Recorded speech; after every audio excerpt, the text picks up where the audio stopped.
Number 1. Why is it important to stay clear of hydraulic lines? Number 2. Why is it important to have on-site, hands-on baler safety training? Number 3. What sorts of injuries are common when working around balers? How can they be prevented? Producing and packaging tobacco for market has changed over time. Mechanization has replaced much of hand labor. Most producers today use mechanical balers to compress the tobacco leaves into bales, and the bales produced may weigh up to 800 pounds. Baler safety is critically important on the farm. Injuries have occurred when farm workers have not been properly trained to operate tobacco balers. This video is meant to assist both the employer and the employee in learning how to recognize and how to avoid accidents and fatalities while operating balers. This video is a training aid, but is not complete.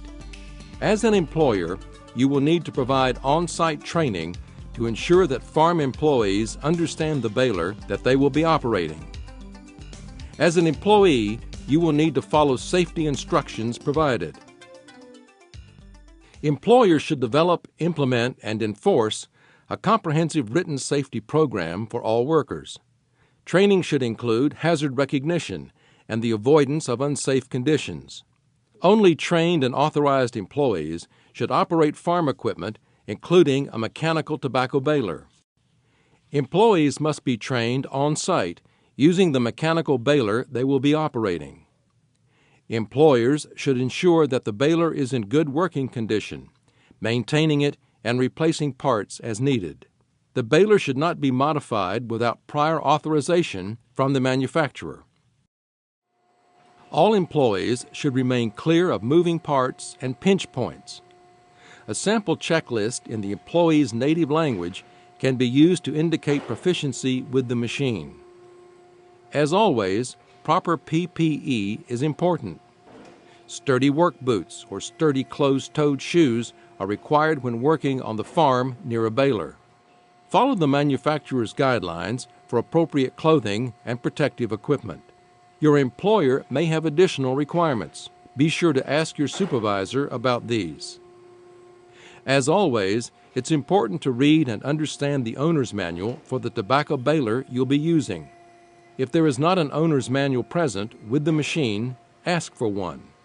If the owner's manual is not in the operator's language, it is the responsibility of the employer to ensure this information is translated. There are steps that you should take before operation. First, perform a visual inspection of the machine.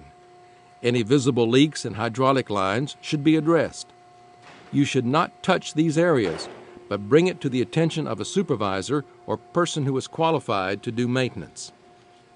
Hydraulic lines can contain up to 5,000 pounds of pressure per square inch.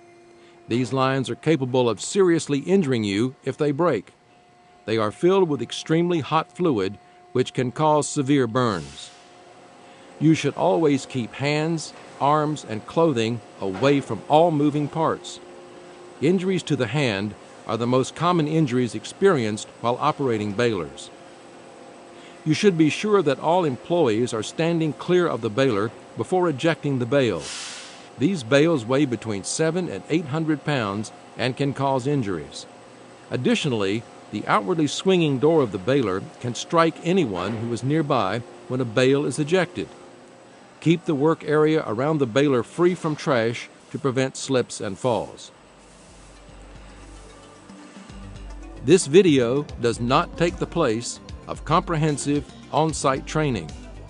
This presentation is meant to provide a short overview of mechanical tobacco baler operation, and the farm employer will use it as part of a comprehensive training program, not in place of one. If you, as an employee, are asked to perform a task on a machine that may be hazardous to your health or the health and safety of another worker, choose to be safe. Remember, safety begins with you.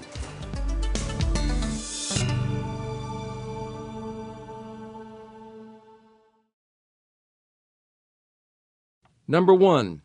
Why is it important to stay clear of hydraulic lines? Hydraulic lines can contain up to 5,000 pounds of pressure per square inch. These lines are capable of seriously injuring you if they break. They are filled with extremely hot fluid, which can cause severe burns. Any visible leak in hydraulic lines should be addressed. Employees should not touch these areas, but bring it to the attention of a supervisor or person who is qualified to do maintenance. Number 2, why is it important to have on-site, hands-on Baler safety training?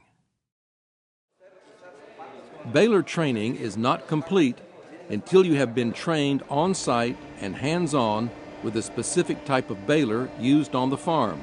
There are many different types of balers in use, and you need to understand the baler that you'll be working with. Number 3, what sorts of injuries are common when working around balers? How can they be prevented? Injuries to the hand are the most common injuries experienced while operating balers. All employees should remain clear of moving parts and pinch points.